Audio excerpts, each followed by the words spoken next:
Leggere di bambini che devono rimanere fuori dalle classi, Novax, si I crea... bambini devono andare a scuola, poi si applicano le leggi, se la legge dice che bisogna essere vaccinati bisogna vaccinare, però è pur vero che i bimbi hanno il diritto di andare a scuola. Il piccolo di 8 anni, così forte da sconfiggere la leucemia, tra i banchi di scuola vuole tornare. È il suo pieno diritto di riscoprire la normalità, ma lo scoglio di trovarsi al fianco compagni Novax mette in pericolo la sua salute.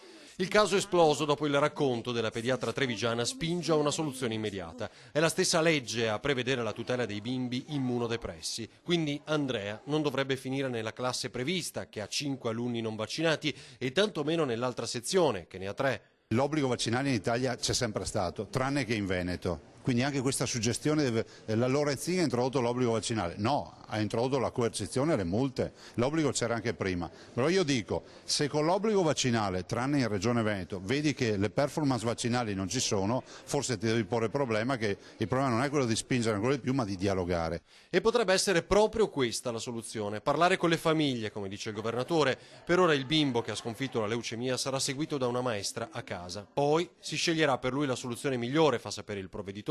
Magari intanto le famiglie Novax si saranno convinte a vaccinare i figli per la loro salute ed evitare le multe.